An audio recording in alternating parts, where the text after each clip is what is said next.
we say a Republican Party, they don't like black people, this is a perfect example of that. This Tarrant County District Attorney's Office, they have announced that they're going to be appealing last month's ruling by the Texas Appeals Court that overturned the Crystal Mason's 2018 conviction for illegal voting. Now, Crystal Mason was on federal probation for felony conviction in 2016 when she voted in an election with a provisional ballot. Now, she says she didn't know she could not vote. This actually went to court. The folks with the probation folks said in testimony that she didn't know. She was not told. She was convicted anyway. 2 years later of voter fraud and sentenced to 5 years behind bars because state law only allows felons to vote if they have fully finished their sentence, including any parole or supervision requirements. Now, keep in mind, she had to go back to federal prison for violating the terms of her probation, and then they tacked on 2 more years of supervised release. So although she has not gone to state prison, she did have to go back to federal prison because she was indicted.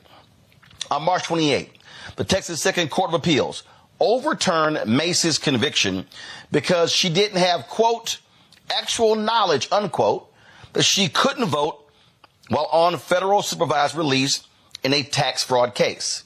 Now, I want to read for you the statement because this is important before I go to her attorney.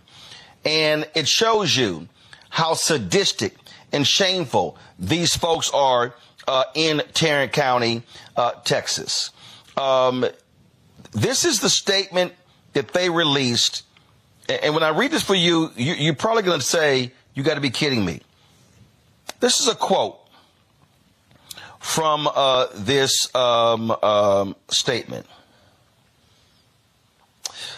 The trial court's guilty verdict should be affirmed. Voting is a cornerstone of our democracy. This office will protect the ballot box from fraudsters who think our laws don't apply to them. Crystal Mason, a 4-time felon, was convicted of illegal voting on March 28, 2018 in a bench trial in the 432nd Judicial District Court.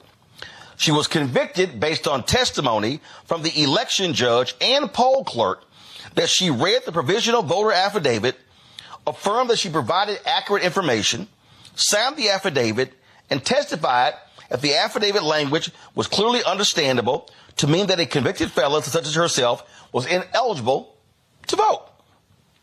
On March 28, 2024, the Second Court of Appeals reversed her conviction and published an opinion stating that there was evidence showing Mason may not have known she was ineligible to vote on the day she voted.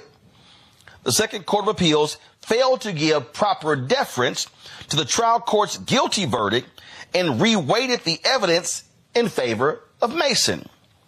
The Second Court of Appeals misapplied the sufficiency standard of review by not viewing the evidence in the light, y'all gonna love this here, by not viewing the evidence in the light most favorable to the trial court's verdict in contravention to binding precedent for the Texas Court of Criminal Appeals. The Second Court of Appeals publication of its opinion creates the very real risk that future sufficiency cases will likewise be wrongly analyzed and decided. This office requests that the Texas Court of Criminal Appeals grant review in this case, reverse the Second Court of Appeals decision, and affirm the trial court's guilty verdict. That's from the Tarrant County DA's office. Kim Cole, Crystal Mason's attorney, joins us right now.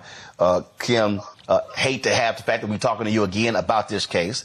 This has been going on for 8 years. And for people who don't understand, she filed a provisional ballot. The ballot was not even counted. So it wasn't like it actually was included. That's one. They also lie in this statement, Kim, by saying that, oh, she knew this, she knew that. And then they also lie by saying that once there was evidence showing Mason may not have known she was ineligible. This is according to the court. So they're trying to say that they're wrong. There was testimony. Wasn't there actual testimony by a probation officer who said no one told her she couldn't vote? Correct? That is absolutely correct, Roland. And it wasn't just a probation officer. He was a supervisory probation officer. He was over all the probation officers. And he testified on the stand. And this was their witness. This was not Crystal's witness. This was their witness that they called to the stand. And they asked him point blank, didn't you tell her that she was not eligible to vote? And he said, no, I did not. They conveniently leave out the fact that, they point out that she filled out a provisional ballot, filled out her, correct information. Yes, she did. Filling out a provisional ballot is not illegal. And then they go on, who, if she didn't think she was eligible to vote, or she knew she wasn't eligible to vote, who would put their right name on there, the accurate information? Who would sign the ballot if they knew they weren't eligible? She didn't know. And yeah. And what bothers me here, again, I love this line here, that they misapplied the standard because they should have only reviewed evidence in light most favorable to the trial court's verdict. That's not their job. Their job is to look at the verdict, the prosecution, and the defense, weigh the evidence. So basically, the Tarrant County DA is saying, oh, y'all should overlook anything that doesn't make us look good. And that's essentially what they're saying. Unfortunately, the hypocrisy is real, because we've seen time and time again that they have absolutely ignored precedent. Otherwise, we wouldn't be where we are right now with the Roe v. Wade situation, with affirmative action, and numerous other precedent that has provided and expanded rights for minorities. So the hypocrisy is real, right? But that is unfortunately the standard, that anytime there is an appeal, they are to view the evidence in the light most favorable to the upholding the verdict. However, that doesn't mean be ignorant. and they did not prove their case. Their witnesses contradicted each other. And what they also failed to include was that the Second Court of Appeals said that even if she had read the affidavit, there is absolutely no language whatsoever in that affidavit, because Crystal testified that she didn't read it. They're going on her two neighbors' testimony that was inconclusive that she read it. They're like, well, I think she read it. She was moving her finger. Anyway, Crystal did not actually read the affidavit. She was filling out her information, because on one side is the attestation, the other side is where she fills out her information. And she was putting her information on there because they did admonish her that she had to provide accurate information. And she made sure everything matched up with her driver's license. And so, that being said, even if she read it, there's nothing in the provisional ballot affidavit that says that if you are A, B, C, and XYZ, you are not eligible to vote. Nothing in there. So how would she have known? Here's what's also interesting. I mean, here's the deal. So she was convicted of tax fraud. She was inflating returns for her clients in terms of preparing their taxes. Okay, That's why she went. But when you read their press release, Crystal Mason, a 4-time felon. Wasn't that tied to the same case? And so they're trying to give the impression that, this is a repeat offender. This woman is a menace to society. Yes, that is absolutely. They have continued to persecute and disparage her. Here, what they failed to.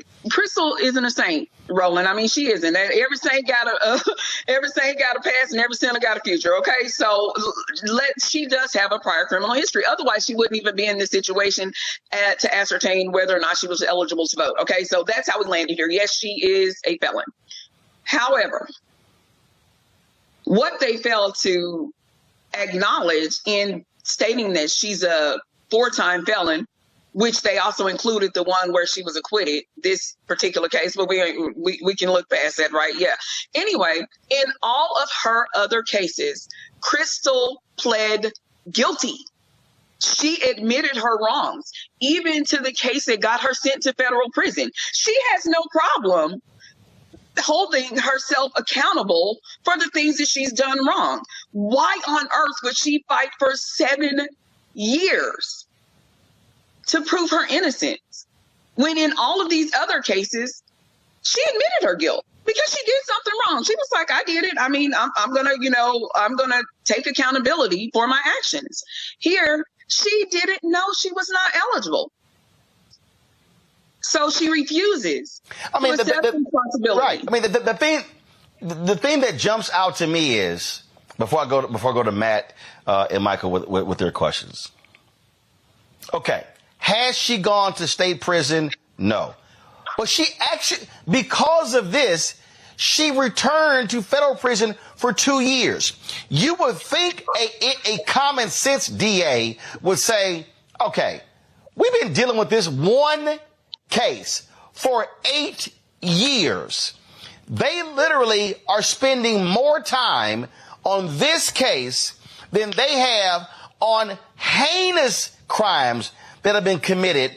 So the waste of resources to me is unbelievable. This is, no, we're going to make an example out of this black woman. And this is about creating a chilling effect about anybody else who's formerly incarcerated in voting. The same thing they did when they attacked a black man in Houston who stood in line for 6 hours. And guess what? He was later found that he could vote. And he now says, hey, I'm not going to vote again because of what I went through. That's what this is all about.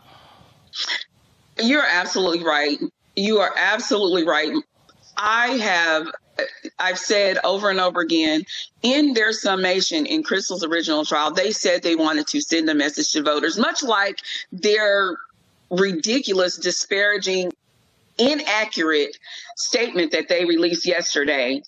They are trying to send a message. They are trying to, quote unquote, protect the ballot box, as if, of course, Roland, you know where that comes from, as if folk like us shouldn't be there.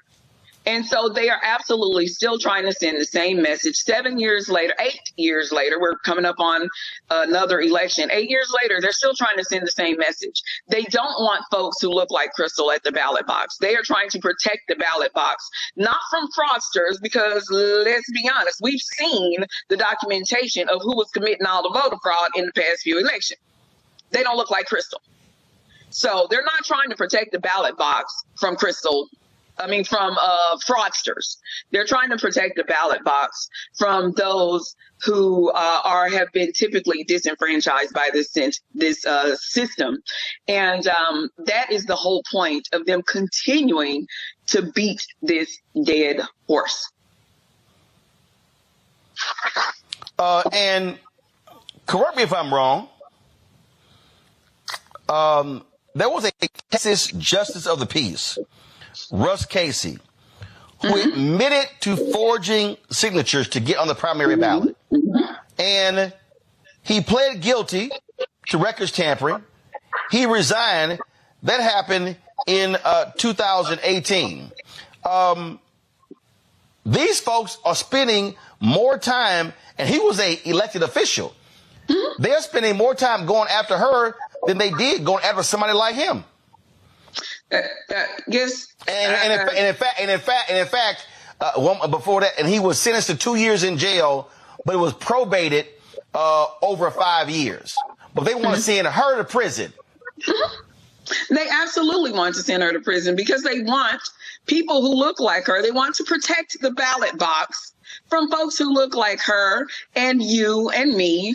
And want to send, and Mr. Rogers down there in Houston, they want people that look like us to fear that they may suffer the same fate. Look at what all they're doing. Look at all of the taxpayer money they're spending to put an innocent woman in prison. It makes absolutely no sense whatsoever. Matt Manning, your question. So, Kim, thank you first for your advocacy. You're doing stellar work. And ironically, I'm writing a PDR to the Court of Criminal Appeals as we speak. This is really kind of appreciate. But my question to you is this. First, have you ever seen an appeal like this? Because my understanding is the Court of Criminal Appeals sent it down saying y'all used the wrong construction of the statute. And the opinion that came out of the Second Court of Appeals was determining the sufficiency of the evidence. So as far as I see this is purely political.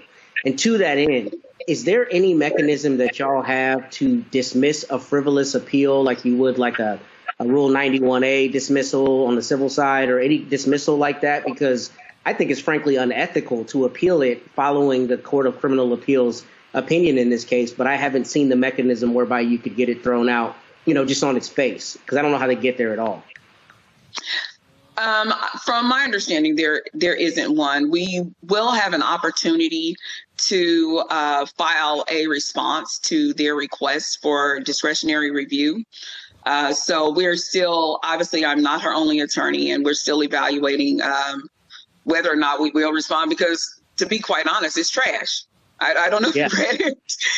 It's trash. And, we're debating whether or not we actually even, want to even give it the credence to draft a response. But I believe ultimately we will, because we should say something, because this does not deserve the court's review. And hopefully the Texas Court of Criminal Appeals will not take it up. But no, I don't believe there's any mechanism like on the civil side where we can just get this out of here, please. This doesn't even require one moment of your time. I mean, I think this is sanctionable, arguably sanctionable conduct, because it's so rare that you have the top court, and Roland, for all the viewers, the Court of Criminal Appeals in Texas is like our criminal Supreme Court. Mm-hmm. So this is basically the criminal Supreme Court saying, y'all got it wrong below, look at it again, them acquitting following that instruction, and then this Tarrant County DA still trying to press the issue because he doesn't want to lose in the court of public opinion. But the court has already said what it is. So, I mean, to me, it's sanctionable because I don't think there's an ethical basis on which to advance this appeal. Anyway, my thoughts.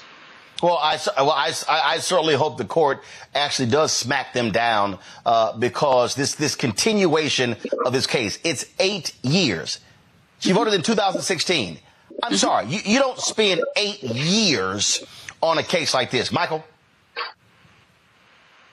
All right, Attorney Cole, thanks for coming back on, giving us an update. First and foremost, how is Crystal doing with this new news?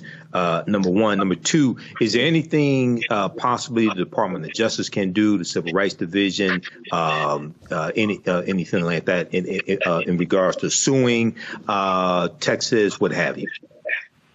So first of all, Crystal is understandably distraught. She thought finally that this nightmare was over because it is clear that she has been targeted. They haven't put this much. I always talk about the affluenza team, the case that made national attention. This young man committed several crimes, stole a vehicle, stole alcohol, killed 4 people. And they did not advocate him going to prison. Crystal filled out a form. That's it. She filled out a form with accurate information. She didn't lie on the form. And they want to send her to prison. This is absolutely ridiculous. I would agree that the continued prosecution should be sanctionable because there is no basis for it. Absolutely no basis for it. So Crystal is not well. She's very upset. She really took particular issue with the DA's attempt to disparage her in their last statement. Their language was vile and very unprofessional. So she really took issue with that. To, paint her as a 4-time felon. No, this conviction was thrown out. So Right. you can say, so she isn't a 4-time felon, but they just really took, called her fraudster. They really took some low blows, and so she's not happy, and she was looking forward to moving forward with her future without this hanging over her head. She has had to worry for the last 7 years. At any moment, this case could have turned the opposite direction, and she would have been looking at 5 years in jail, in prison. And so she finally thought that was over. Your second question, and I apologize, I forgot what your second Department of point was. Justice, Civil Rights Division. Yeah. Is there any role that they can play in this? I think there's a role that they should play. There are some issues going on in Tarrant County that definitely would, and as a matter of fact, there's some other issues going on in Tarrant County, may not be known to you, but those of us locally know. I actually am drafting a DOJ complaint, not in regards to Crystal's case, but in some other infringements of rights there in Tarrant County. So the DOJ should definitely step in and actually make a move in Crystal's case too. Typically they don't get involved in pending cases, but they definitely should look at Tarrant County's prosecution, period. Not just in Crystal's case, but in their criminal prosecution, period. Because I guarantee you, Crystal's case is the tip of the iceberg as far as this malicious prosecution goes. Wow. All right. Thank you. Well, it is just, again, it is shameful to me. It is utterly ridiculous. And again, they are terrorizing this woman. That's what they're doing. Their behavior is an abomination. And I really believe that civil rights groups and others should be showing up at the Tarrant County Commissioners meeting, condemning the DA, demanding the commissioners do an audit of their department, to waste resources, to waste taxpayer resources, going after this one woman for 8 years is nuts. And I really do hope that folks in Tarrant County and Fort Worth are loudly protesting this district attorney, calling him out and demanding he answer to this, because this just makes no sense whatsoever.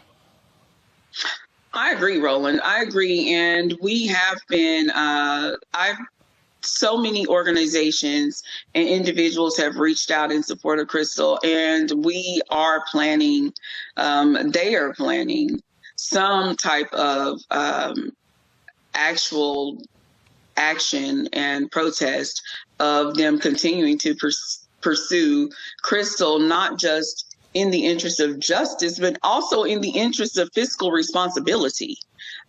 They're spending taxpayer dollars on a political narrative. And that's not how the taxpayers want their dollars spent. I would think if there are funds allocated toward fighting crime, they would really prefer that they pursue people who have actually committed crimes. All right, I want to jump into the first story here. And, Friday's edition, the Friday, April 26th edition of Roland Martin Unfiltered.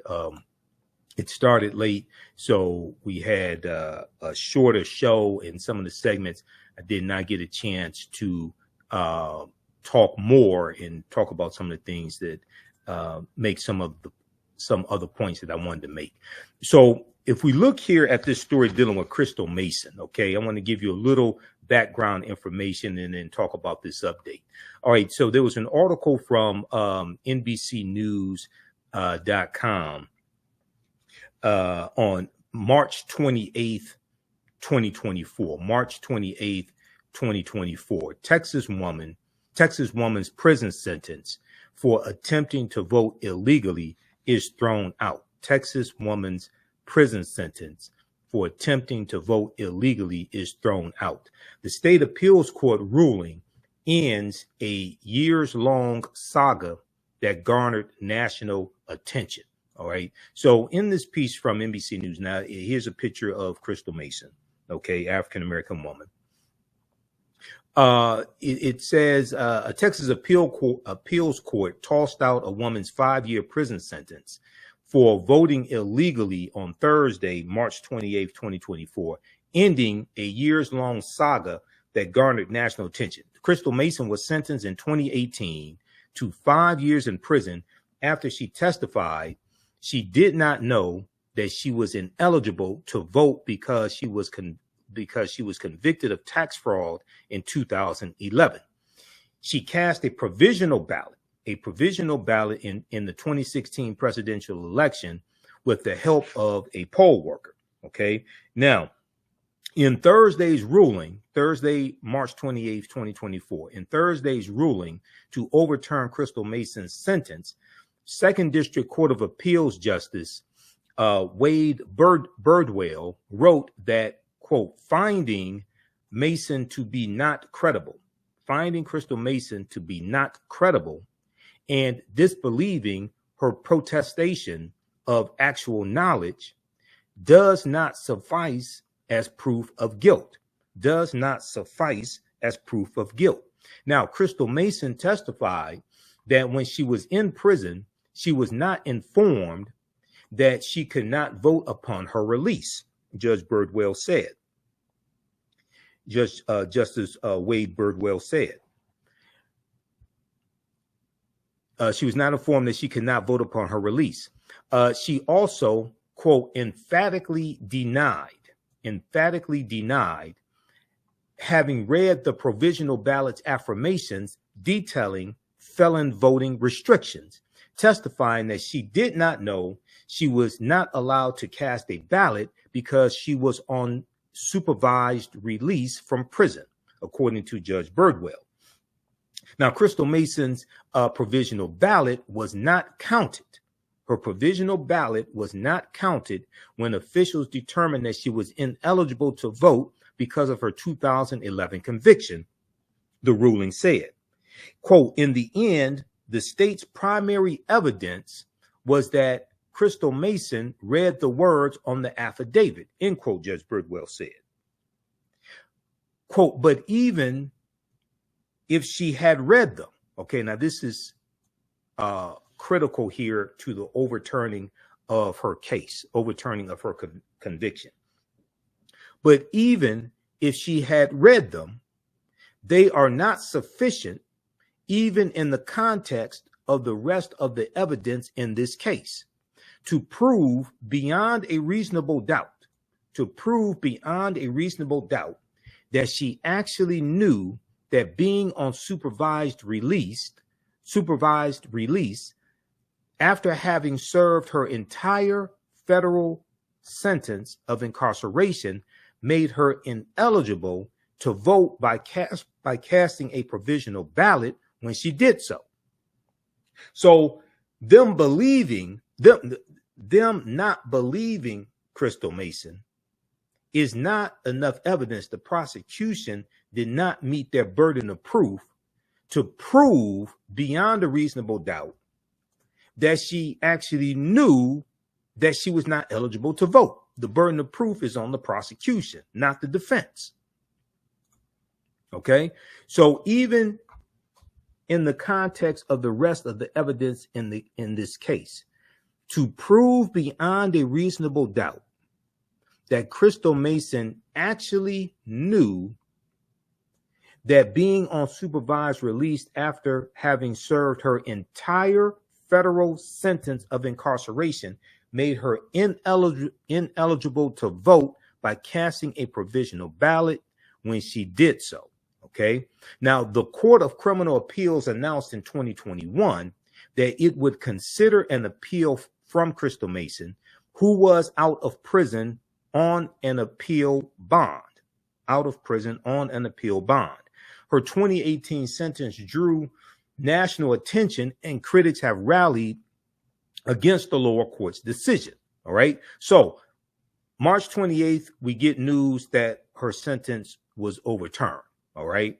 And she thought that she could put all of this behind her and move on with her life. Well, we talked about on Friday, April 26th on Roland, Martin, Unfiltered, that the a Texas District Attorney, Tarrant County District Attorney Phil Sorrells, Sorrells.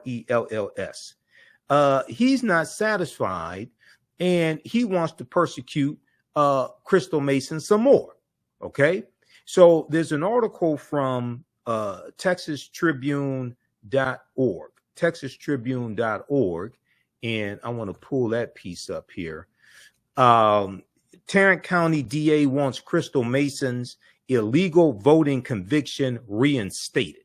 All right, now keep in mind that this provisional ballot that she cast was not counted, but they still want her to serve a prison sentence for what they call illegally voting.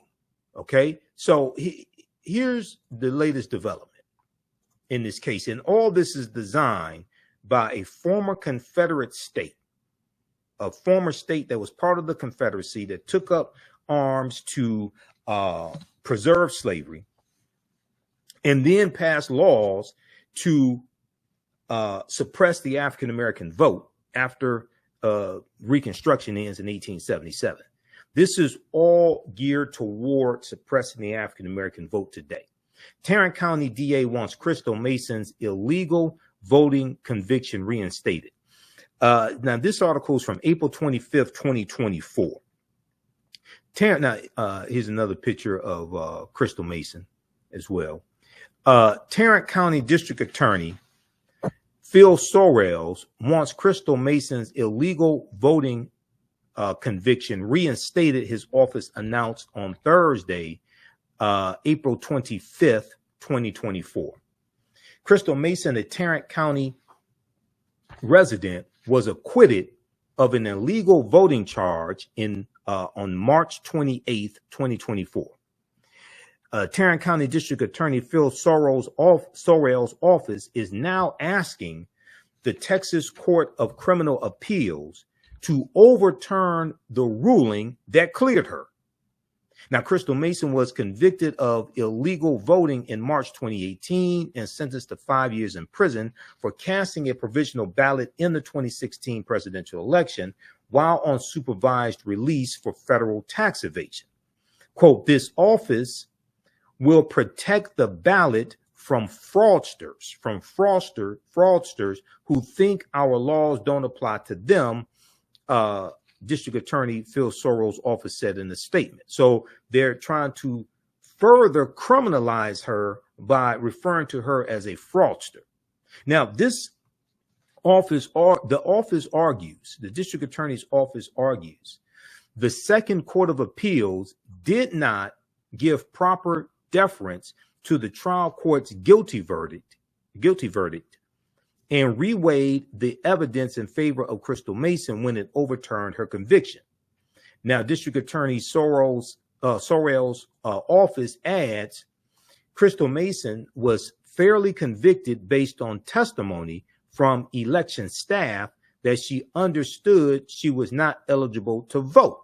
But Crystal Mason's attorney, one of her attorneys, Kim T. Cole, on Roland, Martin, Unfiltered, and as you saw on the show, said that's not true. Okay, the Crystal Mason has maintained she did not know she was ineligible to vote. Okay, and they said that there was a poll worker who testified that Crystal Mason read the full affidavit. Crystal Mason denies that. Okay, quote, "It is disappointing that the state has chosen to request further review of Ms. Mason's case, but we are confident that justice will ultimately prevail," Tommy Buser, B-U-S-E-R Clancy, senior staff attorney at the American Civil Liberties Union of Texas, said in a statement. "The Court of Appeals decision was well-reasoned and correct. It's time to give Ms. Mason peace with her family. It's time to give Ms. Mason peace with her family." Now, though it had initially upheld her conviction, The Tarrant County-based Second Court of Appeals overturned that conviction in March of 2024 after the Texas Court of Criminal Appeals instructed the lower court to, quote, evaluate the sufficiency, end quote, of the evidence against Crystal Mason. Evaluate the sufficiency, end quote, of the evidence against Crystal Mason. Initially, the court found that Crystal Mason's alleged knowledge that she was on supervised release and therefore ineligible to vote was sufficient for an illegal voting conviction. Her alleged knowledge, okay?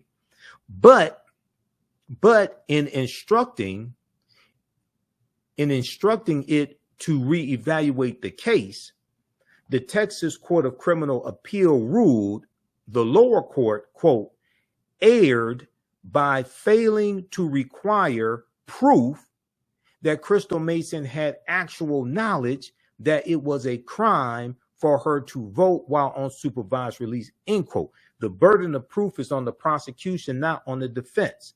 The Texas Court of Criminal Appeal ruled that the lower court ruling was wrong because the lower court erred by failing to require proof that Crystal Mason had actual knowledge that it was a crime for her to vote while on supervised release. She had served her federal prison sentence.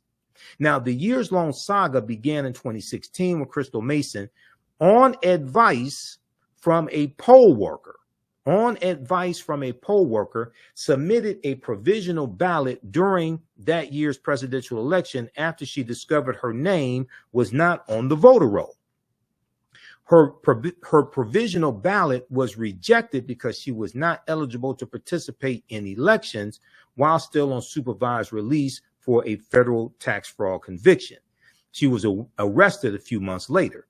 Now, the case against Crystal Mason hinged on an affidavit that she signed before casting her provisional ballot that required individuals to swear that, quote, if a felon, I have completed all my punishment, including any term of incarceration, parole, supervision, period of probation, or I have been pardoned, end quote. A trial court judge convicted her of illegally voting, a second-degree state felony at the time, after a poll worker testified. This was when we talked to Attorney Kim T. Cole on Roland Martin Unfiltered. She mentioned this poll worker who testified at Crystal Mason's trial. Okay. A trial court judge convicted Crystal Mason of illegally voting, a second-degree state felony at the time, after a poll worker testified he watched Crystal Mason read and run her finger along each line of an affidavit. Okay, now this was presented as evidence that she understood she was not eligible to vote. Crystal Mason, however, said she did not read the entire affidavit. At trial, a supervisor, now this is another key point right here. At trial, a supervisor from the probation officer overseeing Crystal Mason's release testified that no one from that office had informed Crystal Mason that she was still ineligible to vote. So you have somebody presenting something as evidence that does not reach the burden of beyond a reasonable doubt. You have a poll worker testifying that she ran her finger along each line of the affidavit. And then you have a supervisor from the probation office overseeing Crystal Mason's release testifying that no one from that office had informed Crystal Mason that she was still ineligible to vote. Now, in its 2022 ruling instructing the lower appellate court to reevaluate the case, the Court of Criminal Appeals held that Texas election law requires individuals to know that they are ineligible to vote to be convicted of illegal voting. Okay? In its 2020 ruling instruction, the lower appellate court, in its 2022 ruling instructing the lower appellate court to reevaluate the case, the Court of Criminal Appeals held that Texas election law requires individuals to know that they are ineligible to vote to be convicted of illegal voting. Well, the supervisor that is over from the probation office overseeing Crystal Mason's release testified that no one from that office had informed her that she was still ineligible to vote. Now, the law had been clarified by lawmakers in 2021 with additions to the election code stating Texans may not be convicted of voting illegally. Texans may not be convicted of voting illegally solely upon the fact that the person signed a provisional ballot, and instead required other evidence to corroborate they knowingly tried to cast an unlawful vote. Okay, now it's pathetic and sick and sad that you have Texas District Attorney Phil Sorrells, who still wants to persecute Crystal Mason after her conviction was overturned by the Second Circuit Court of Appeals. But all of this deals with understanding law. All of this deals with understanding law and how law governs every aspect of our lives. Now, the question we need to ask ourselves is, if the African American vote does not matter, why are they working so hard to suppress the African American vote? Why are they working so hard to intimidate us? When you look at the state of Florida, the election integrity task force that Governor Ron DeSantis put together to go after people who they claimed were voting illegally. Okay, this is designed to suppress the African American vote. Now, when we look here at, there was a piece from the Washington Post, okay? And this article here from the Washington Post deals with how GOP-led efforts, GOP voter fraud crackdown overwhelmingly targets minorities and Democrats. If we look at this article here from the Washington Post, let me pull this up.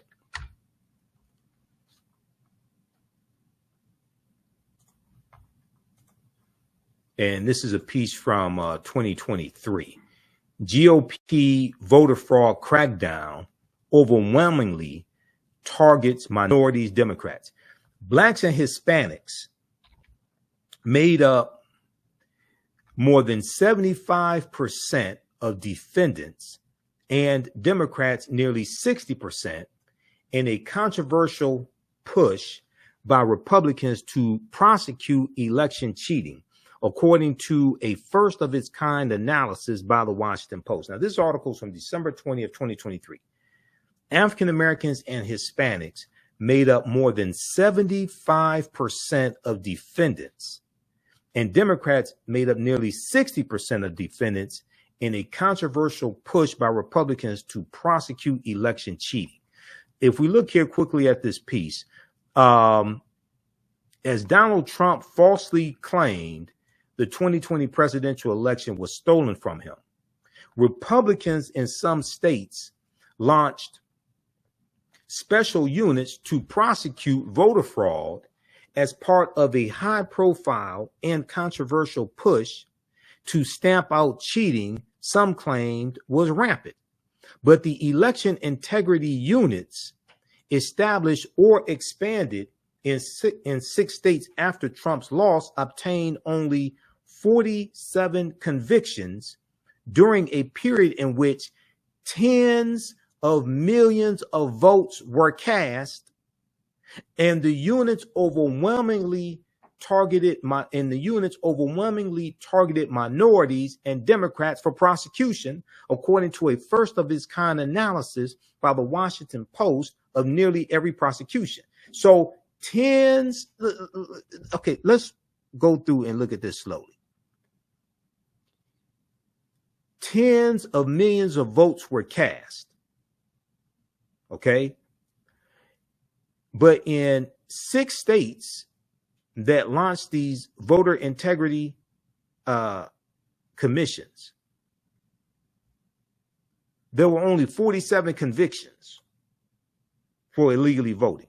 Only 47, not 47 million convictions, not 47,000, 47 convictions out of tens of millions of votes cast. And African Americans and Hispanics were heavily targeted. Now, the analysis found that 76% of defendants whose race or ethnicity could be identified were African American or Hispanic, while white people constituted 24% of those prosecuted by the units. Now, white people are according to the 2020 census, 57% of the U.S. population. But 76% of the defendants were African Americans and Latino.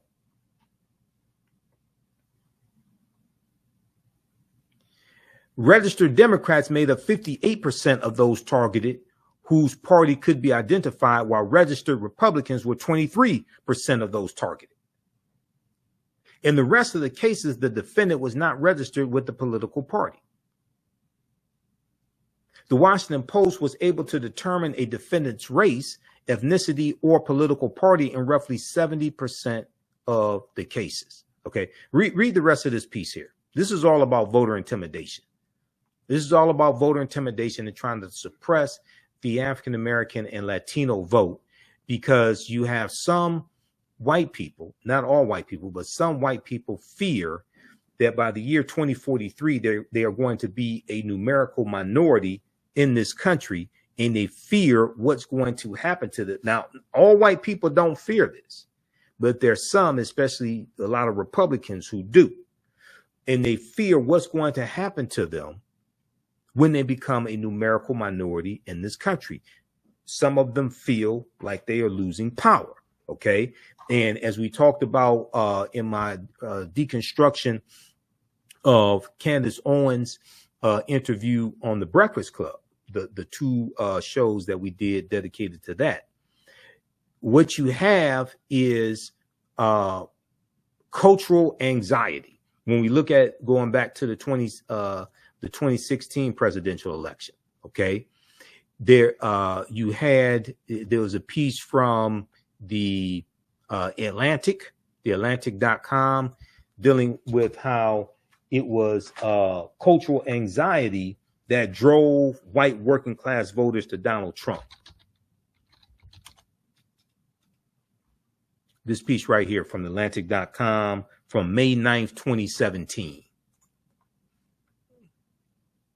So read this article right here. Let's flip over to this. It was cultural anxiety that drove white working class voters to Trump. A new study finds that fear of societal change, not economic pressure, motivated votes for the president among non-salaried workers without college degrees. Okay, this is the fear, the browning of America. That's what this is, the fear of the browning of America. Okay, so read this piece here from the Atlantic.com. It was cultural anxiety that drove white working class voters to Trump. And there were other stories that came out after the election that dealt with the same topic. Okay, now,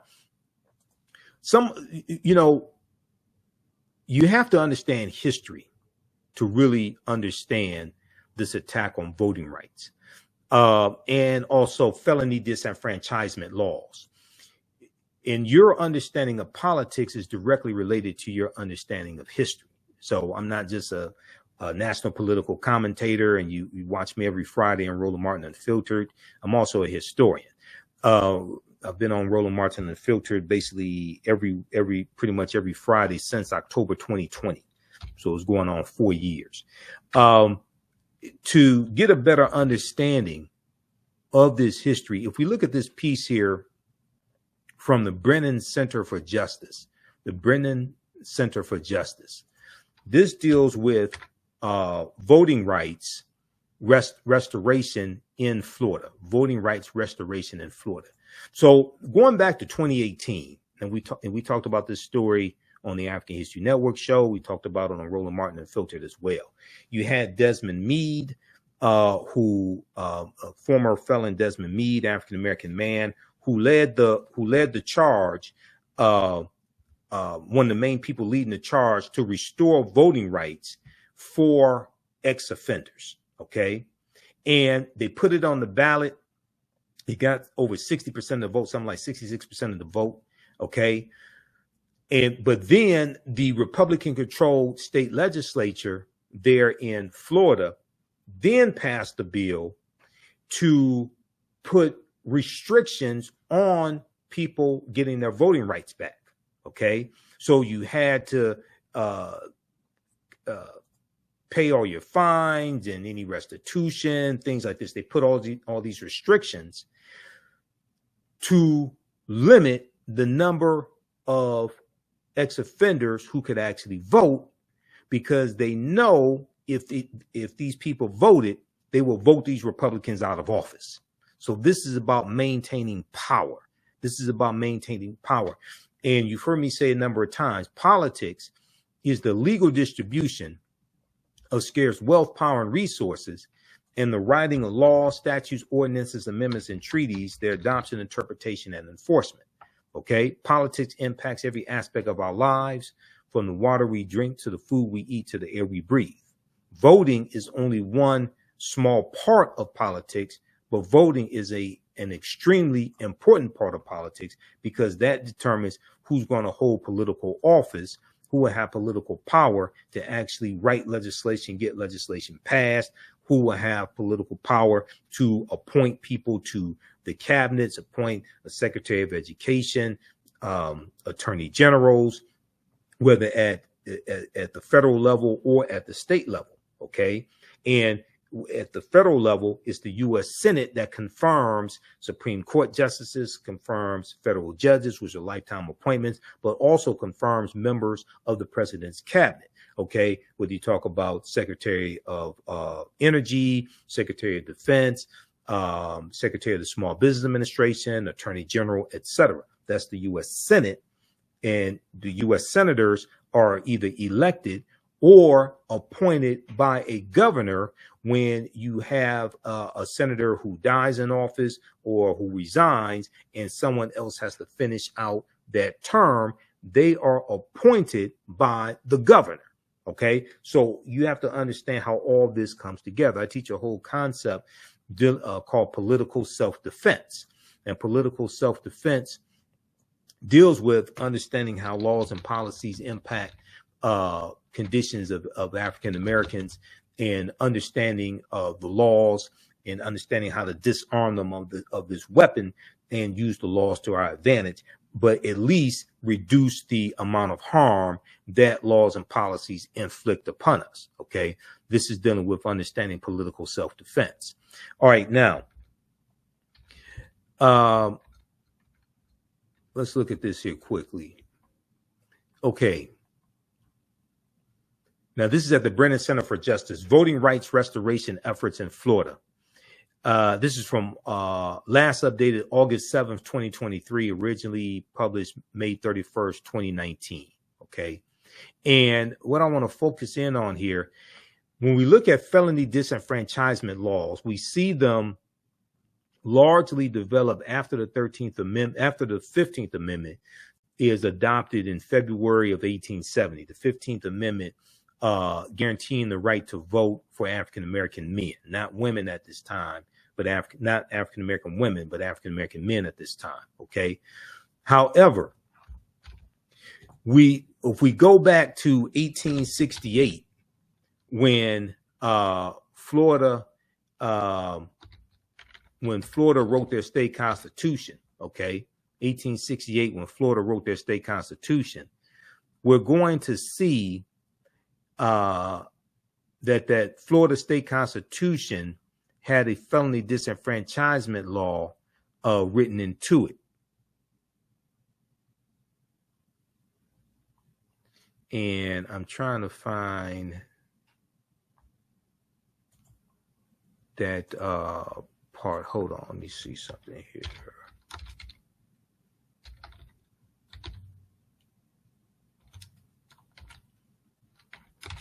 Because in one of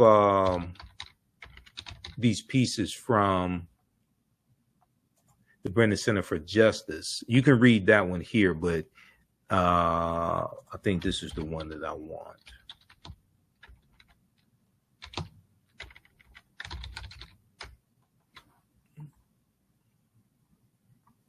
There's one dealing with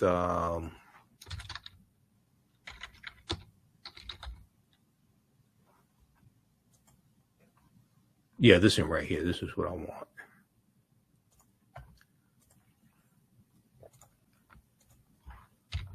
This deals with Florida when they wrote their state constitution in 1868. Okay, the name of this, and I'm going to close this out here. This is the one that I want right here.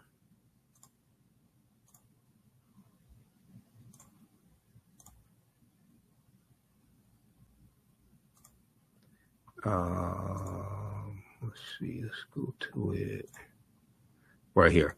This is called History of Florida's Felony Disenfranchisement Provision.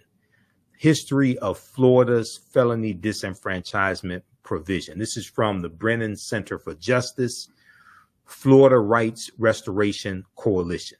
Brennan, B-R-E-N-N-A-N, Brennan Center for Justice, Florida Rights Restoration Coalition.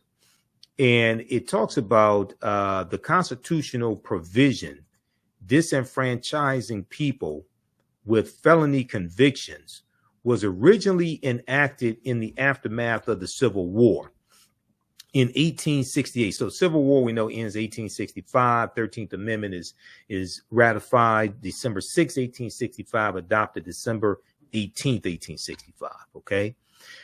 Aftermath of the Civil War in 1860, aftermath of the Civil War in 1868, as one of several tools to suppress the votes of newly freed slaves. Okay, the constitutional provision disenfranchising or taking away somebody's right to vote if they're convicted of a felony was originally enacted in the aftermath of the Civil War in 1868 as one of several tools to suppress the votes of newly freed slaves. 100 years later, in 1968, the provision was reenacted despite its history of discrimination and its continuing racially disparate effects. Felony disenfranchisement has long been used to diminish the voting power of Florida's African-American population, and the law continues to have that effect. Okay. So this is all about targeting African-Americans and suppressing our vote, which diminishes our political power. Felony disenfranchisement has long been used to diminish the voting power of Florida's African-American population.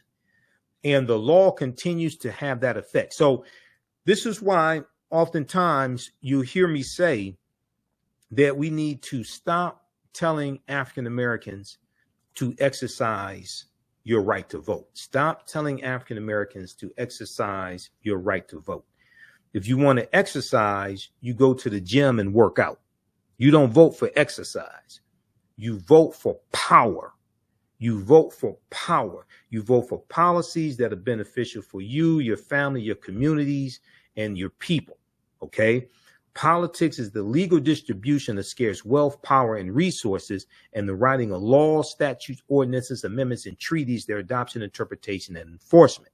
You don't vote for exercise, you vote for power. When we change the purpose of voting, when we change our messaging and explaining to people why you vote, then you will get better results.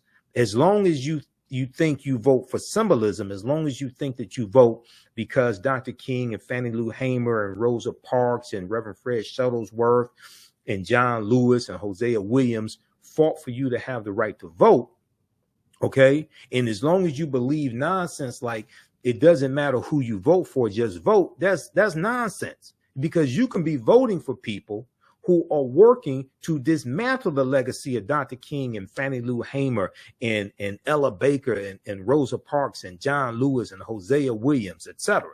Okay?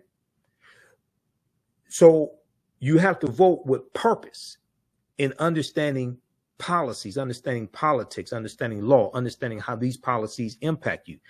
Whose policies are most beneficial for African Americans, and what's good for African Americans are good for America in general. Whose policies will do the least amount of harm?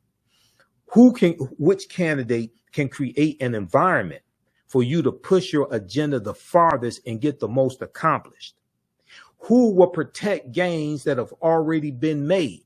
Who will protect gains that have already been made? And one of the problems is we don't understand how to assess gains and progress already made.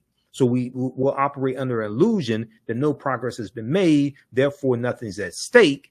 And as we just saw with affirmative action, as you saw a few months ago, affirmative action in college admissions was overturned by a 6-3 conservative Supreme Court that's operating based upon an ultra-conservative agenda. And that 6-3 Supreme Court was put in place by Donald Trump, who got, and he got nominations provided to him from lists that came from the Heritage Foundation and the Federalist Society, two ultra-conservative right-wing think tanks. They provided him lists of names, and he got 226 federal judges confirmed, which is a lifetime appointment. He got 3 Supreme Court justices confirmed. This was after Attorney General, that was after Merrick Garland was blocked in 2016 by Senator Mitch McConnell, and Republicans took back control of the U.S. Senate in 2014. They blocked 103 federal judge nominations that President Barack Obama made, and they blocked Merrick Garland as Obama's Supreme Court nomination. They did not even give Merrick Garland a hearing. So when Donald Trump becomes president through the Electoral College, and most people don't understand how the Electoral College works, okay? When Donald Trump becomes president through the Electoral College, he gets Neil Gorsuch confirmed, he gets Brett Kavanaugh confirmed, and then after Amy Coney Barrett dies, they push through after Ruth Bader Ginsburg dies, they push through Amy Coney Barrett right before the 2020 presidential election and get a 6-3 conservative Supreme Court locked in, and they are serving for life. These are lifetime appointments. So then when the Dobbs decision comes out dealing with taking away the protections for abortions based upon the 14th Amendment, that gets struck down by the 6-3 conservative Supreme Court. Okay. And this has been protected rights for women since 1973. Then you have affirmative action in college admissions struck down by the 6-3 conservative Supreme Court. You had President Joe Biden's executive order when it came to student loan forgiveness, which would have moved 500,000 African-American families from a negative net worth to a positive net worth. This gets struck down by Donald Trump's 6-3 conservative Supreme Court. So because you had people who didn't understand what was at stake in 2016, and did not understand that one of the lasting effects, and probably the most important lasting effect of a president, is the president's Supreme Court justices. George H.W. Bush, the father, George H.W. Bush, nominated Clarence Thomas in 1993. I think it was 1993. Clarence Thomas is still on the bench ruling, especially on cases against African Americans 31 years later. George H.W. Bush is dead. Clarence Thomas is still on the Supreme Court ruling on cases that impact Americans, especially African Americans. So, see, we have to understand political self-defense and understand defense and offense at the same time and fight against us. This is why we have to stop telling African Americans to exercise your right to vote. You vote for power. You vote to acquire power, to put people in place, to pass laws that are beneficial to you. Now, laws are not only going to be beneficial to African Americans because based upon Title VI of the 1964 Civil Rights Act, Section 601, non-discrimination and fairly assisted programs, it's illegal to have policies only from one race of people. Race-based policies are illegal. You can have policies that are for minorities. You can do that, but policies only for African Americans, only for one race of people, that's illegal. Okay. And I talked about this when I do my presentations dealing with reparations, when I spoke to the Detroit Reparations Task Force, March 2nd, 2024, when I did my presentation, and you can watch that lecture that I did on our social media platforms, my YouTube channel, Michael Imhotep, IMHOTEP, our Facebook fan page, The African History Network. Also, I'll put it on our website, AfricanHistoryNetwork.com. We'll get it up there as well. But if you go to archives.gov, U.S. National Archives, and I'm going to pull up a slide from the presentation here because I show this to people because unfortunately, many of our people don't understand law, don't understand history. But most Americans don't understand law and history either. I show this to people so we can deal with facts and evidence, okay, because proper documentation ends all conversation. Section 601 of the, let's go to this slide here, of the 1964 Civil Rights Act. And if you just Google, why are race-based policies illegal at the federal level? Usually the first hit that comes up is this right here. Title VI of the 1964 Civil Rights Act, Non-Discrimination and Fairly Assisted Programs, Section 601. No person in the United States shall, on the ground of race, color, or national origin, be excluded from participation in, be denied the benefits of, or be subjected to discrimination under any program or activity receiving federal financial assistance. So you can write policies. Now, this is at archives.gov. Archives.gov is the U.S. National Archives, the U.S. National Archives. You can also read the Presidential Records Act of 1978 at the U.S. National Archives website also, because it doesn't say a president can keep classified documents once they leave office. That's not what the Presidential Records Act says, but you can read it for yourself.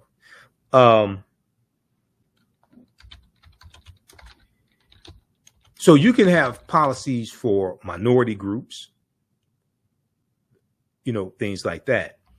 And I hear people operating based upon this misinformation out here by black social media disinformation agents, podcast pimps, and social media whores out here just lying to our people, not providing any evidence. But I hear people saying, I don't want minority programs. I don't want minority set-aside programs, things like this. We want policies only for African Americans. That's not going to happen. That's illegal. You're not going to have policies only from one race in the first place. But as somebody who managed an African American owned company that had government contracts with the city of Detroit County of Wayne and state of Michigan, and who was also a minority-owned business and had minority business status, because in various municipalities, in various states, in various counties, you get minority certification, and it gives you an advantage in bidding on contracts. Okay, you get extra points in the point system when they determine who to get a contract to if you are a minority-owned business. All right. So the question that I would ask people, having that experience, having managed, won numerous government contracts, having managed a business that had the majority of our employees were African Americans, the question I would ask people is, why wouldn't we focus on being the minority that's getting the majority of the benefits? Why would we not focus on being the minority getting the majority of the set-aside contracts? Things like this, after having actually done it. Now, if you just listen to somebody on YouTube that doesn't have any experience, or somebody on social media has no experience in doing this, and they're just spouting talking points, okay, they're just trying to get more clicks and likes on social media posts, then they'll say some stupid stuff like that. They'll say something, oh, we only want race-specific policies. These are people who never read the 1964 Civil Rights Act, never been involved in writing public policy for a major city. I've been involved in writing public policy for the city of Detroit, okay, which is how I learned about this federal law. Because our corporate counsel, I was on a committee to write an executive order for the city of Detroit. Our corporate counsel, at our first meeting, Sharon McPhail told us it's illegal to write policies that are only for African Americans, but we can write policies for Detroit-based residences. And the majority, the population of Detroit was 85% Black at that time. Okay, so you have to understand how to navigate throughout the system. Read this here. So this is at archives.gov, U.S. National Archives, Civil Rights Act 1964. Okay, archives.gov, and it goes through and it gives some of the history of the 1964 Civil Rights Act. It has the actual text here that you can read it. But if you just search for 601, okay, we're going to go right here. We want Title VI. Title VI, Non-Discrimination and Fairly Assisted Programs. This is it right here. Now, most of these people you watch on social media don't understand law, and they're not going to tell you this. And they've never been involved in writing public policy or anything like this. I've done all that. That's how I know this. So I'm not talking about something that I saw in a documentary, even though I'm in 7 documentaries.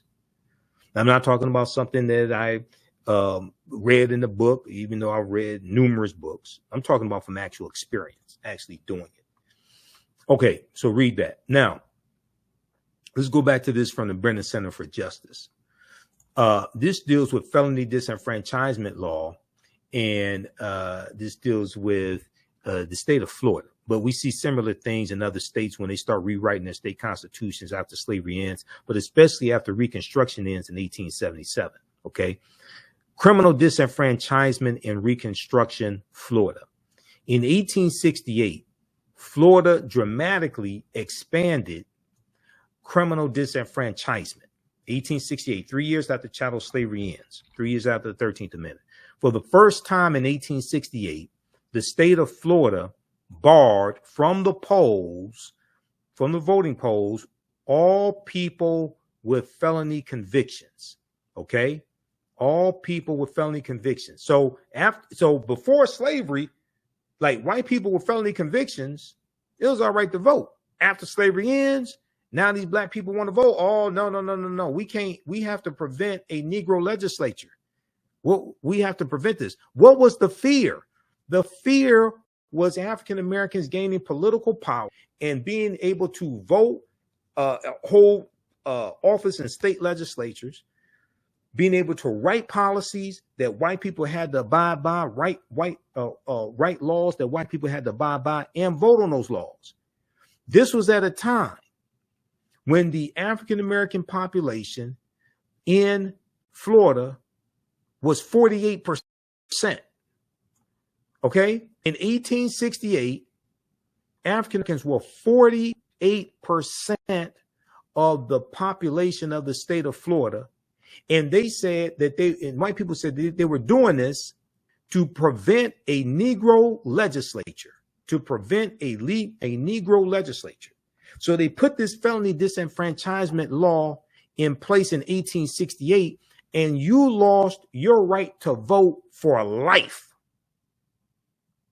You lost your right to vote for life. But not only that, what they did was they expanded the number of laws that were classified as felonies. Okay, so let's look at this. For the first time in 1868, the state of Florida barred from the polls all people with felony convictions, while at the same time creating a host of new felony crimes. The list of disqualifying infamous crimes was expanded as well. African Americans were disproportionately disenfranchised under the new provision because state policies at the time were designed to control newly freed slaves. State policies at the time were designed to control newly freed slaves through the criminal justice system. In 1865, the Florida state legislature enacted black codes as a way to control freedmen, former slaves, freedmen. A crucial component of the codes was an expansion of the criminal justice system to deal with minor offenses, that legislators believed blacks were more likely to commit and that had been formerly punished by their masters. Okay? Crimes that they believed blacks were more likely to commit and crimes that had been formerly punished by their masters. The black codes had their desired effect. By the 1870s to 1880s, estimates show that more than 95% of the convicts in the Florida convict camps were African American. More than 95% of the convicts in the Florida convict camp were African American at a time when we're 48% of the population in the state of Florida.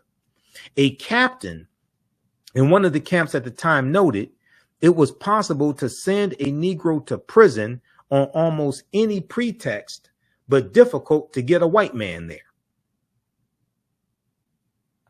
Okay. And then they talk about how we were 48% of the population and how this was done to prevent a Negro legislature. Okay. So read the rest of this here. This is about the fear of African Americans gaining political power, utilizing political power. History of Florida's felony disenfranchisement provision. This is at BrennanCenter.org. BrennanCenter.org. All right. Now, if you like this type of information, you can support the African History Network a few ways. Be sure to register for the online history classes that I teach on Saturdays. Ancient Kemet, the Moors, and the Ma'afa, Understand the Transatlantic Slave Trade, what they didn't teach you in school. Visit our website, AfricanHistoryNetwork.com, AfricanHistoryNetwork.com. We deal with thousands of years of history and what leads up to the transatlantic slave trade taking place. This is a 10-week class. We're doing more than 10 weeks this time around. Next classes are Saturday, May 4th, Saturday, May 11th, Saturday, May 18th, and Saturday, May 25th, 2024, 2 p.m. Eastern Standard Time. Click right here to register here for the class. The class is on sale $60, regularly $130. We do the sessions live. All the sessions are archived and recorded. You can go back and watch it any time. So a year from now, 2 years from now, you can still watch the entire course. We have the lesson plan here for the entire course also already laid out, so you can look at the content that we cover. We deal with 80 to 100 articles, And I put together this class. I've been teaching this class on and off since 2017. Okay. I've been studying history 34 years now, do lectures across the country, been hosting the African History Network show 14 years. But we look at, there's over 200 slides that I put together, 80 to 100 articles that we'll go through and look at. The 15 books that we reference. You don't have to buy any of these books to follow along in class. I'll show you excerpts of the books on the screen usually. And we'll look at video clips of interviews I've done with historians like Professor James Small, Professor Kabahai Wapakamane, Anthony Browder, who wrote Nine Valley Contributions to Civilization, which is one of the books we use in the class, Runoko Rashidi, who wrote Black Star, The African Presence in Early Europe, which is another book that we use in the class, okay? So you can register for this. Its content is PG-13. You can use this information with your children as well. Visit our website, AfricanHistoryNetwork.com. AfricanHistoryNetwork.com. Okay. And we'll post the link here. The link's in the thread of this broadcast. And you can support us through PayPal and Cash App, $ the AHN show through Cash App, $ the AHN show through Cash App, and through PayPal, paypal.me/the AHN show. So we have the information right here on the website as well. This is our official Cash App account, $ the AHN show, SHOW. When you go to it, it'll say Michael and show my picture there. These are fake African History Network Cash App accounts here that have been stealing money from us. There are a few other ones out there I've identified. I'm still trying to get them shut down. You can click right here on our link and it shows our QR code, okay, for Cash App. This helps us stay on the air, keep doing the research, pay some of the bills, etc. Upgrade equipment, take care of what needs to be done. All right. Okay, let's go back to this story here. Now, quickly dealing with felony disenfranchisement. Okay, then we're going to move to the next story. A lot of people don't know. So when we look at the history of felony disenfranchisement, right, especially in these former Confederate states, there's a good article that we use in the second class that I teach, dealing with Black resistance movements, Haitian Revolution, U.S. Civil War, Civil Rights Movement, the Black Power Movement, 1800 to 1968. That's the second class that I created and that I teach. This is a good article here from history.com. History.com is the official website of the History Channel. This deals with how Jim Crow era laws suppressed the African-American vote for generations. How Jim Crow era laws suppressed the African-American vote for generations. And one of the things they talk about in here is the all-white primary. So they talk about the Mississippi State Convention of 1890. They helped kicked off a lot of this. Now, the poll tax law in 1889, Florida instituted their poll tax law, which was a tax that you had to pay to register to vote. That was the year before the Mississippi State Convention. But after Mississippi has their state convention, rewrites their state constitution, impose poll taxes and literacy tests, things of this nature, obstacles to the 15th Amendment, we're going to see other states do the same thing. Georgia, Alabama, 1901, Georgia, I think it was 1910, South Carolina, 1895, Louisiana, 1898. Okay. But so you have literacy tests that are put in place. Okay. This is one of the ways that they try to suppress the African-American vote. Poll taxes, but also all white primaries. Now, this is something that the state of Texas did, where Crystal Mason is being persecuted right now. All white primaries were instituted by Democrats at the time. Now, this is before the party realignment was completed in 1968 with the election of Richard Nixon. And you had a shifting in the parties, which began with the party realignment begins in 1928, which is what is known as the Lily White Movement of 1928. The Lily White Movement of 1928. Okay. And this was the effort to push African Americans out of the Republican Party. And we started slowly going over to the Democratic Party. Okay. There was a article that I did a 3-hour lecture dealing with the history of why African Americans switched from the Republican Party to the Democratic Party. There was a piece from one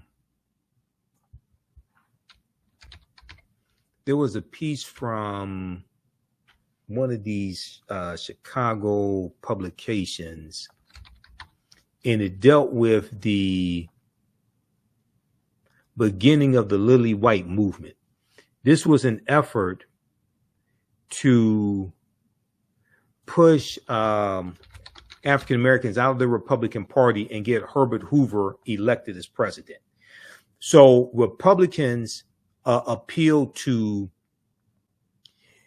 Southern segregationist Democrats in 5 former Confederate states to get them to vote for Herbert Hoover. Okay. And they started ignoring the needs and concerns of African Americans and started pushing us out of the Republican Party, started ignoring the rise of the Ku Klux Klan in the 1920s, largely as a result of the movie The Birth of a Nation. And we started slowly going over to the Democratic Party. So by the time the 1960 presidential election takes place between John F. Kennedy and Richard Nixon, 60% of African Americans had already switched over to the Democratic Party. And one of the things that caused the switch was we found, even though we were leery of President Roosevelt, we found him to be largely more receptive to our issues. But also in 1948, President Harry Truman, when President Harry Truman ran for president in 1948, the Democrats had a pro-civil rights agenda, And what this did was this caused Southern segregationists to separate, some Southern segregationists to separate and form the Dixiecrat Party. And Strom Thurmond ran for president in 1948 as a Dixiecrat. Okay. If we look here, and the Dixiecrats were anti-civil rights. If we look here, this is the piece I was looking for. This is from ChicagoMag.com. ChicagoMag.com. And this is called How the Party of Lincoln Lost Virtually the Entire Black Vote in 88 Years. How the Party of Lincoln lost virtually the entire black vote in 88 years. In 1928, the Chicago Defender, a black-owned newspaper, warned the GOP that it was in danger of alienating African Americans. They did not listen, and the fall came fast. Now, this is from July 29, 2016. The point I want to go to here is when they talk about the Lily White movement, okay? And this was a Southern strategy that was implemented by the Republican Party. Here's an excerpt of what Robert Abbott, founder of the Chicago Defender, wrote. Let's see here. So what the Defender did, okay, finally in October 20th, 1928 editorial entitled What We Want, the Chicago Defender made a dramatic announcement. We want justice in America, and we mean to get it. If 50 years of support to the Republican Party doesn't get us justice, then we must of necessity shift our allegiance to new quarters, end quote. It was the first time the Chicago Defender had failed to endorse the Republican presidential candidate since 1912. In the run-up to the 1912 election, Woodrow Wilson, despite a typical history as a Southern Democrat, had reached out to black voters, even though he was a white supremacist, including leaders like Dr. W.B. Du Bois. After Woodrow Wilson's victory, the paper, the Chicago Defender reported that a substantial number of blacks supported him. Once in office, President Woodrow Wilson immediately alienated his black supporters. Okay. Now, Robert Abbott, founder of the Chicago Defender, is a diehard Republican his whole life. But with Herbert Hoover, who is explicitly, I wouldn't describe him as a racist, but he's interested in what he called a lily white Republican Party, This is after generations in which the Republican Party has stood for racial justice. So this was the lily white movement that begins in 1928. Okay. So scrolling down later in the article, it says the Republican National Convention was held in Chicago that summer, which to those at the Chicago Defender made the near absence of African Americans all the more galling. So now they're talking about, let's see, the Defender, what period of time? Right, it must be talking about right about 1928 here. Okay, the Republican National Convention was held in Chicago that summer, which to those at the Defender made the near absence of African Americans all the more galling. So consistently had Herbert Hoover, President Herbert Hoover, pursued his policy of making the party lily white, that the newspaper had to fight even to get African American delegates seated. Okay, so read the rest of this, but and research the lily white movement of 1928. The lily white movement of 1928. And this was the effort by Republicans to push African Americans out of the Republican Party and to ignore our needs and concerns, etc. All right, now going back to this piece here from History.com, the official website of the History Channel, how Jim Crow era law suppressed the African American vote for generations. Okay, in this piece, they talk about the all-white primaries that took place in Texas. And this led to the lawsuit of Smith versus Allwright in 1944, which was won by Thurgood Marshall. All-white primaries. When literacy tests, poll taxes, grandfather clauses, and the many other ways to circumvent the 15th Amendment did not work to suppress black voter turnout, white legislators in several southern states used all white primaries to all but eliminate black voters' presence in the electoral process. In Texas, for example, the Texas state legislature gave the Democratic Party the authority to set its own rules. The party determined that it was for white voters only. It was for white voters only, excluding African Americans from its elections and effectively making local electoral politics dominated by one party that upheld Jim Crow laws. After a white election official blocked an African American man named Lonnie E. Smith the right to vote in the 1940 Texas Democratic primary, the NAACP's Thurgood Marshall and William H. Hastie, Hastie, challenged the case all the way to the U.S. Supreme Court. In 1944, the U.S. Supreme Court ruled in the case Smith versus Allwright that the Texas white primary system was unconstitutional. Quote, the right to vote in a primary for the nomination, to be famous. the right to vote for primary. I've got to make something good outside. The right to vote in a primary for the, and let me pull this back up. Hold on. They had a video playing. I don't want that playing in this broadcast here.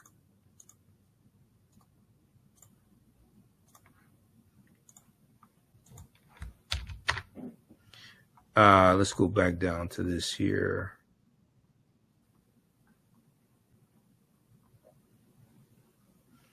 Let me go back to this. Okay, it said the right to vote in a primary for the nomination of candidates without discrimination by the state is a right secured by the Constitution, said the U.S. Supreme Court in an 8-1 U.S. Supreme Court decision. Okay, and that was Smith versus Allwright right here. Okay, so read the rest of that. The name of this article is How Jim Crow Era Laws Suppressed the African American Vote for Generations. Okay, and that's at history.com, which is the official website of the History Channel. Okay, now, okay, so check out those pieces. Now, there was back in March when we talked about Crystal Mason's conviction being overturned. We talked to on Roland Martin Unfiltered. We talked to her attorney then, and we mentioned a case of a white GOP official. And I want to look at this article here.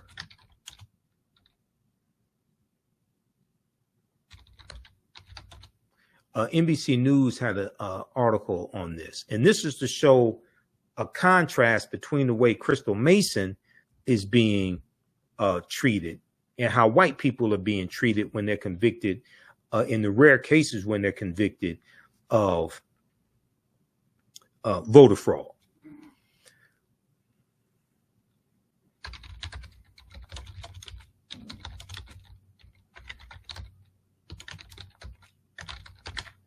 Let me pull this up. Okay, Georgia Republican Party official voted illegally 9 times.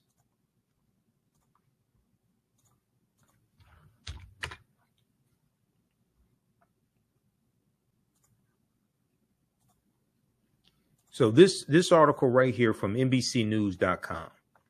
Georgia Republican Party official voted illegally 9 times, judge rules. Brian Pritchard, Pritchard, first vice chairman of the Georgia Republican Party, was fined $5,000 for voting illegally and registering to vote while serving a sentence for a felony, a judge ruled. Now, he wasn't sentenced to prison time. Crystal Mason filed a provisional ballot that was not counted, and she was sentenced to 5 years in prison. Okay, now here's Brian Pritchard. Okay, Republican official in Georgia, first vice chairman of the Georgia Republican Party, another former Confederate state, Georgia, that has the largest Confederate monument out of anywhere in the country, called Stone Mountain. And on the side of Stone Mountain, they have carved into it. And I've been to Stone Mountain. I've been on top of Stone Mountain. I've walked up the side of Stone Mountain. They have the carvings of General Robert E. Lee, Jefferson Davis, and Thomas Stonewall Jackson, 3 Confederate traitors that they call hero, all slave owners. A judge ruled this week that a top Georgia, now this article is from March 28th, 2024. Now this article came out the same day that I think it was the same day, I think it was the same day of her conviction being overturned. Yeah, Crystal Mason's conviction was overturned Thursday, March 28th, 2024. The same day this article came out. A judge ruled this week that a top Georgia Republican Party official who has promoted former President Donald Trump's claims of widespread voter fraud affecting the outcome of the 2020 presidential election, this genius has repeatedly voted illegally, a judge ruled that week. Okay, so here you have Brian Pritchard, a top Georgia Republican Party official who's pushing the big lie, and white people in Georgia are pissed off that African Americans voted and got Biden and Harris elected, but also Senator Raphael Warnock and Senator John Ossoff as well. This guy was pushing the big lie, and a judge found him guilty of repeatedly voting illegally. He found that he voted illegally 9 times. Brian Pritchard, the first vice chairman of the Georgia Republican Party and a conservative talk show host, was fined $5,000 for voting illegally and registering to vote while serving a sentence for a felony conviction.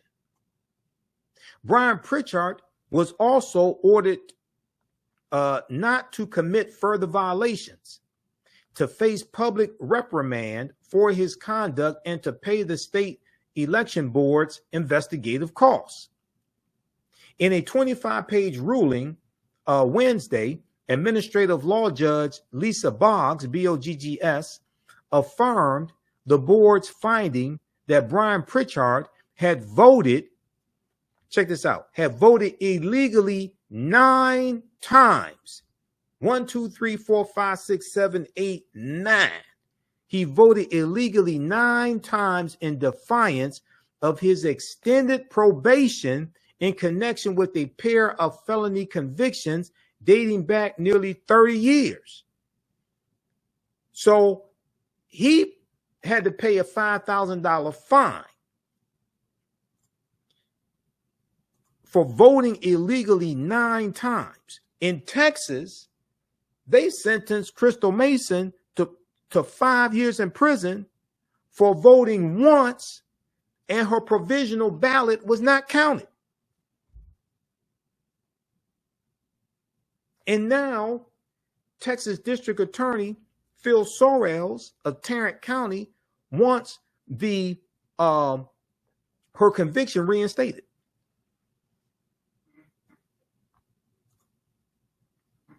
You can't make this stuff up. White man votes illegally 9 times, gets fined $5,000. Black woman votes illegally. They say illegally once. She was not told that she could not vote once, and her vote doesn't count. She gets sentenced to 5 years in prison. You can't make this stuff up. Brian Pritchard was initially sentenced in 1996 to 3 years probation in connection with felony forgery charges in Pennsylvania, according to the ruling. Okay, read the rest of this article here. This is Brian again, great upstanding citizen. You know, he values voting so much, he voted illegally 9 times. A judge ruled. That's not me saying it.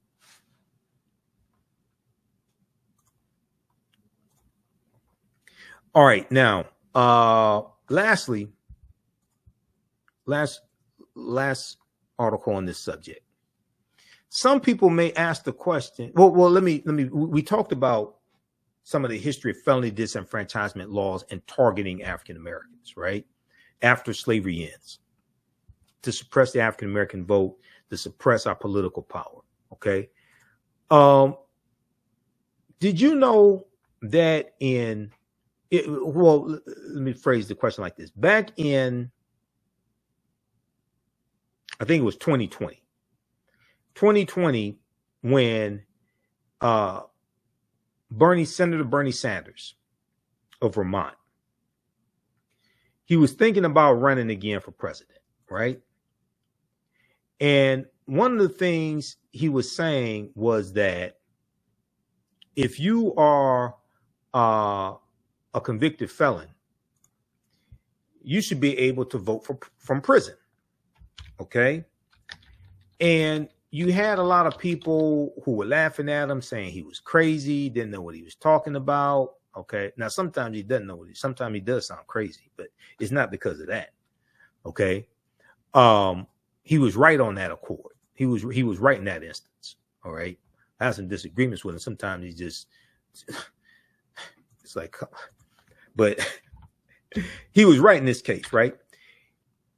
The reason why Bernie Sanders said that you should be able to vote from prison if you are a convicted felon is because in the state of Vermont, where he is a U.S. senator, you can vote from prison if you are a convicted felon.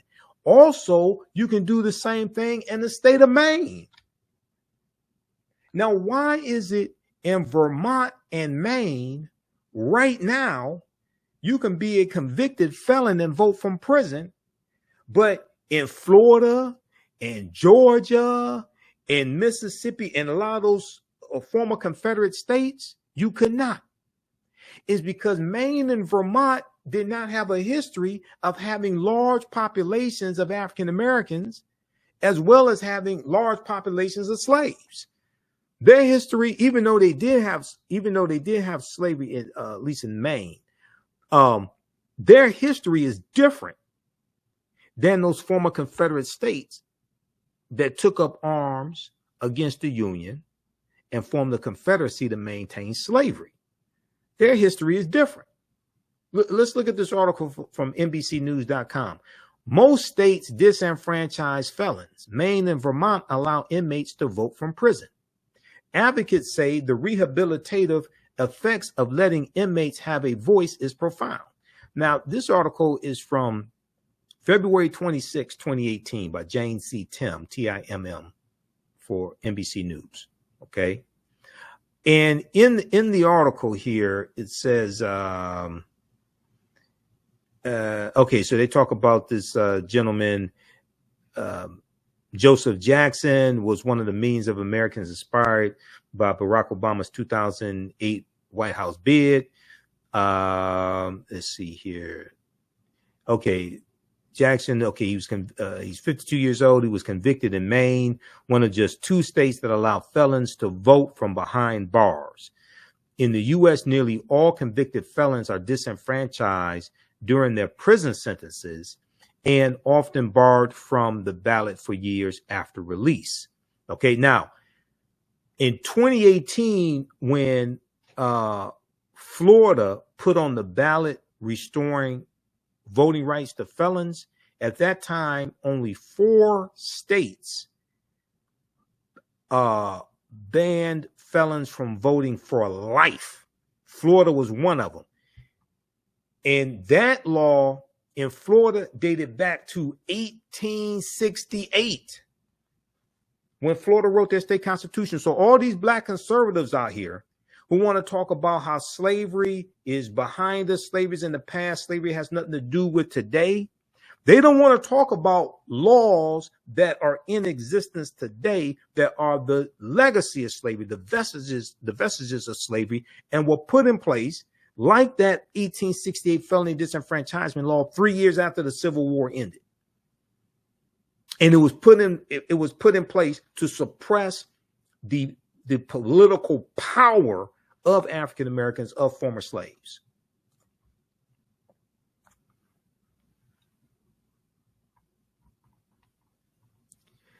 Sometimes offenders lose the right to vote for life.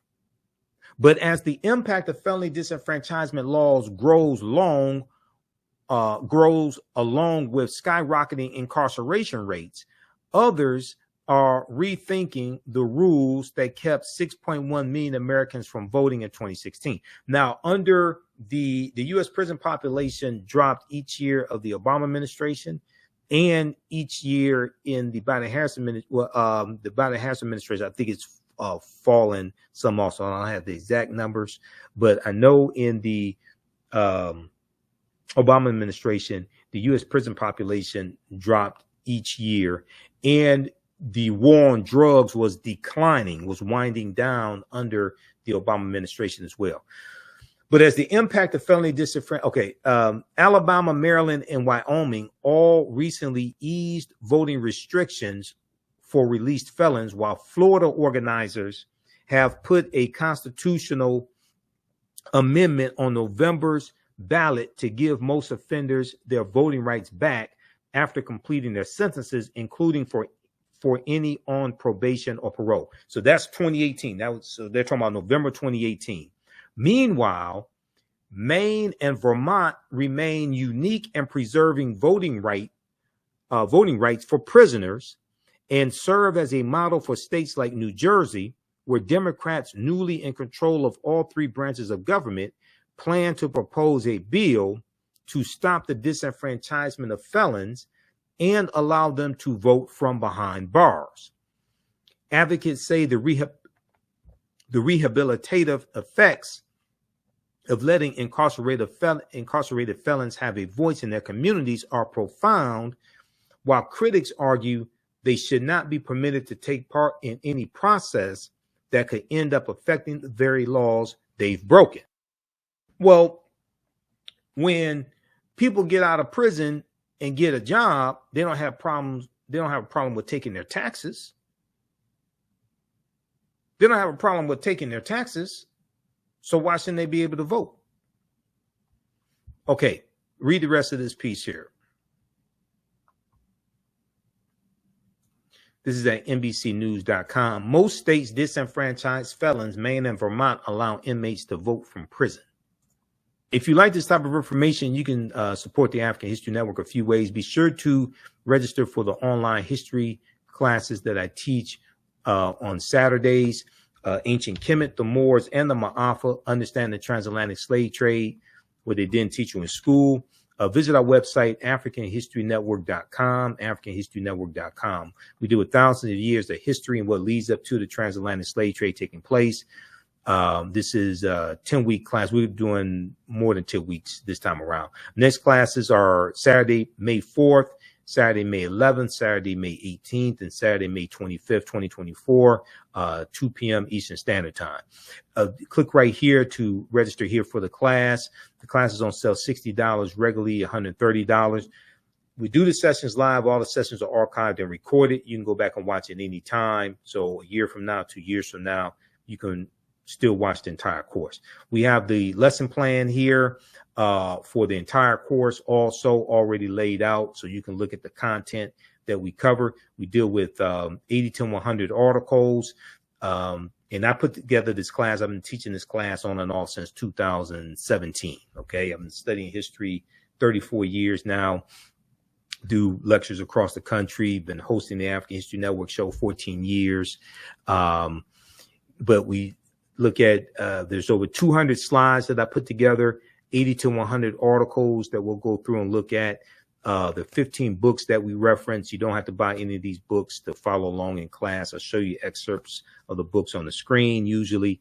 And we'll look at video clips of interviews I've done with historians like Professor James Small, Professor Kabahai Watakamane, Anthony Browder, who wrote Nile Valley Contributions to Civilization, which is one of the books we use in the class, Runoko Rashidi, who wrote Black Star, The African Presence in Early Europe, which is another book that we use in the class, okay? So you can register for this. This content is PG-13. You can use this information with your children as well. Visit our website, AfricanHistoryNetwork.com. AfricanHistoryNetwork.com. Okay. And we'll post the link here. The link's in the thread of this broadcast.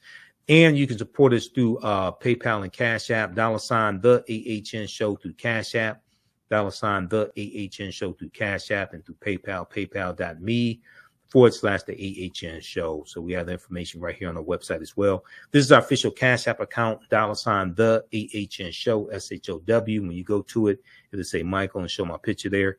These are fake African History Network Cash App accounts here that have been stealing money from us. There are a few other ones out there I've identified. I'm still trying to get them shut down.